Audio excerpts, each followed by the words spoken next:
prezydenta Stanów Zjednoczonych Ameryki.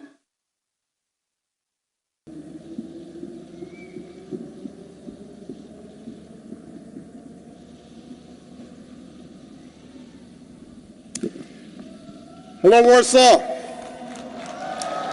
Witaj Polsko!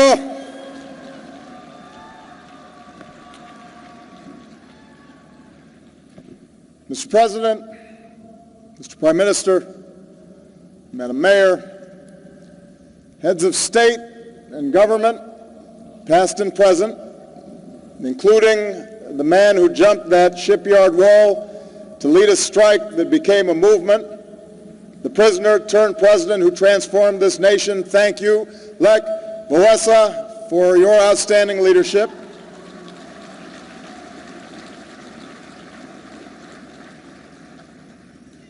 Distinguished guests, people of Poland, thank you for your extraordinary welcome and for the privilege of joining you here today. I bring with me the greetings and friendship of the American people and of my hometown of Chicago, home to so many proud Polish Americans. In Chicago, we think of ourselves as a little piece of Poland. In some neighborhoods, you only hear Polish. The faithful come together at churches like St. Stanisław Kostka. We have a parade for Polish Constitution Day. And every summer we celebrate the taste of Polonia with our kielbasa and pierogis. And we're all a little bit Polish for that day. So being here with you, it feels like home.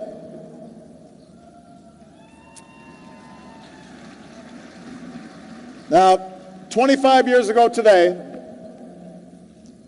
we witnessed a scene that had once seemed impossible.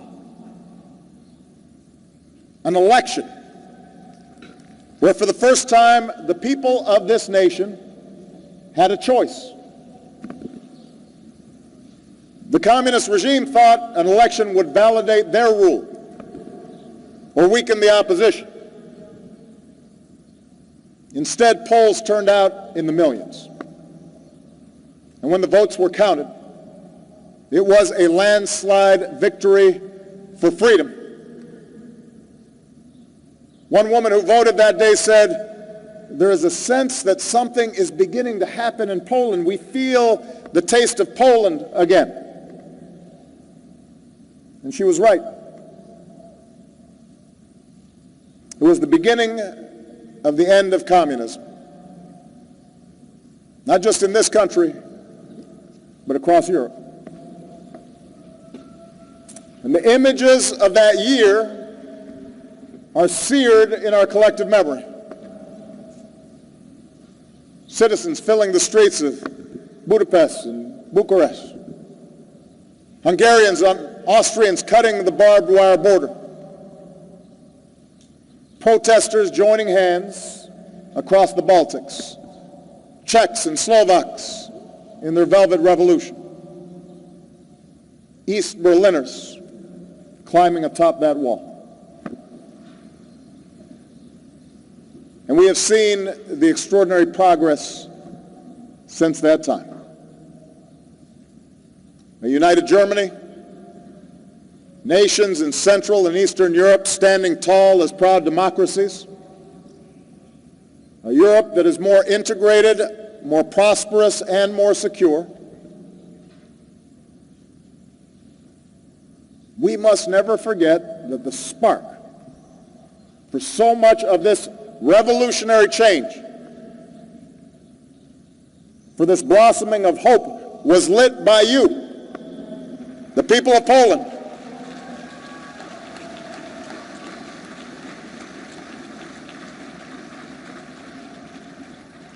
History was made here. The victory of 1989 was not inevitable. It was the culmination of centuries of Polish struggle, at times in this very square. The generations of Poles who rose up and finally won independence. the soldiers who resisted invasion from the east and the west, the righteous among the nations, among them Jan Karski, who risked all to save the innocent from the Holocaust, the heroes of the Warsaw Ghetto who refused to go without a fight, the free Poles at Normandy and the Poles of the Home Army who, even as this city was reduced to rubble, waged a historic uprising. We remember how, when an Iron Curtain descended, you never accepted your fate. When a son of Poland ascended to the chair of St. Peter, he returned home, and here in Warsaw he inspired a nation with his words, "There can be no just Europe without the independence of Poland." And today we give thanks for the courage of the Catholic Church and the fearless spirit of Saint John Paul II.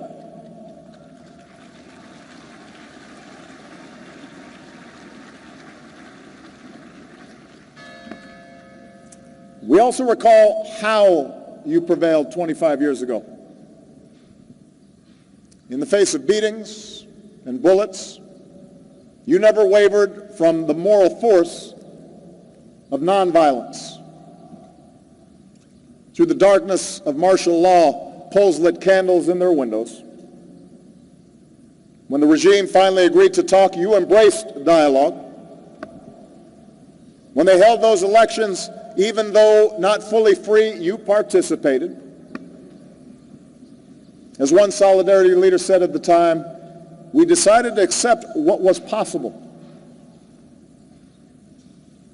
And so Poland reminds us that sometimes the smallest steps, however imperfect, can ultimately tear down walls, can ultimately transform the world.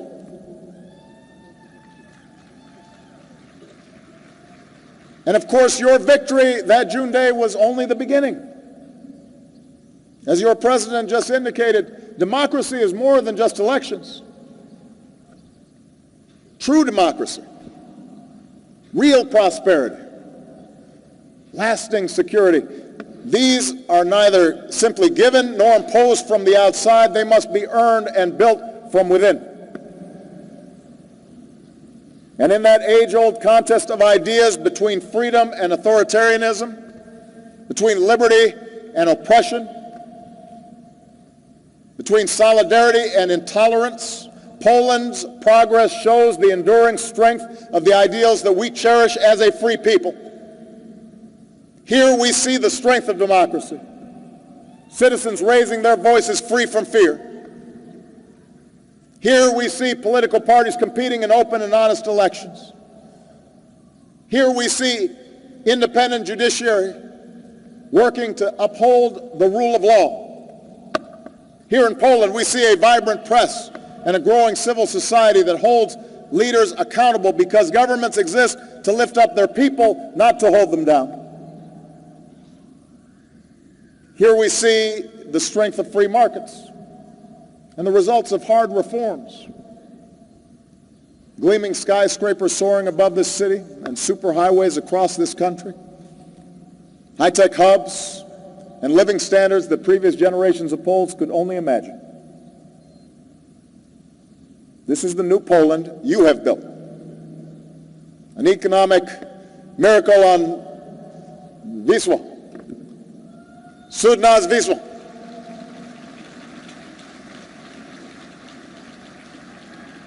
Here we see the strength of free nations that stand united. And across those centuries of struggle, Poland's fate too often was dictated by others. This land was invaded and conquered, and carved up and occupied, but those days are over. Poland understands, as few other nations do, that every nation must be free to chart its own course, to forge its own partnerships, to choose its own allies. This year marks the 15th anniversary of Poland's membership in NATO. And we honor Polish service in the Balkans, in Iraq, and Afghanistan. And as Americans, we are proud to call Poland one of our strongest and closest allies.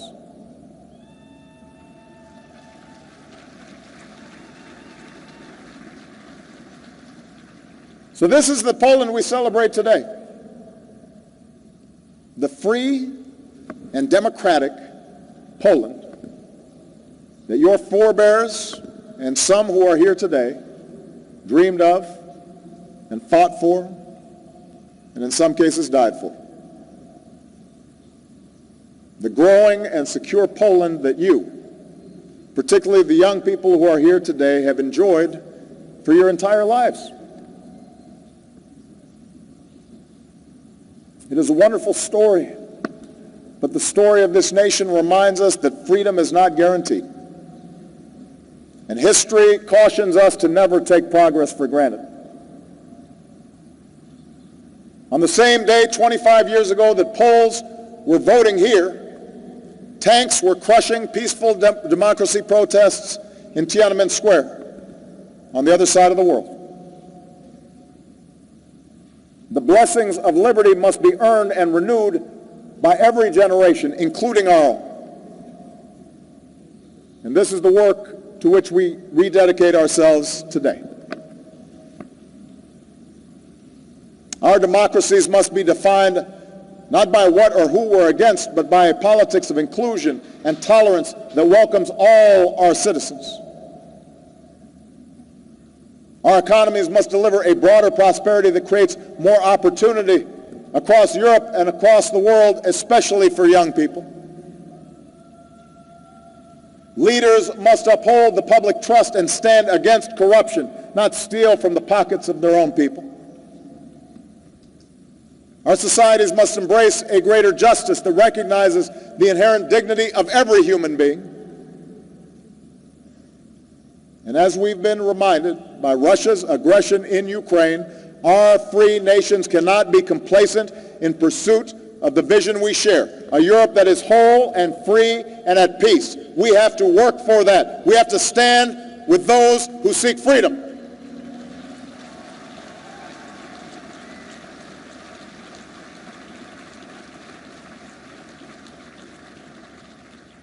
I know that throughout history, the Polish people were abandoned by friends when you needed them most. So I've come to Warsaw today on behalf of the United States, on behalf of the NATO alliance, to reaffirm our unwavering commitment to Poland's security. Article 5 is clear. An attack on one is an attack on all. And as allies, we have a solemn duty, a binding treaty obligation to defend your territorial integrity, and we will. We stand together now and forever, for your freedom is ours. Poland will never stand alone. But not just Poland. Estonia will never stand alone. Latvia will never stand alone. Lithuania will never stand alone. Romania will never stand alone. These are not just words. They are unbreakable commitments, backed by the strongest alliance in the world and the armed forces of the United States of America, the most powerful military in history. And you see our commitment today. In NATO aircraft in the skies of the Baltics, in Allied ships patrolling the Black Sea, in the stepped-up exercises where our forces train together, and in our increased and enduring American presence here on Polish soil.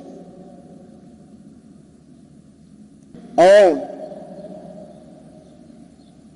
And few see this more clearly than the people of Poland. The Ukrainians of today are the heirs of solidarity.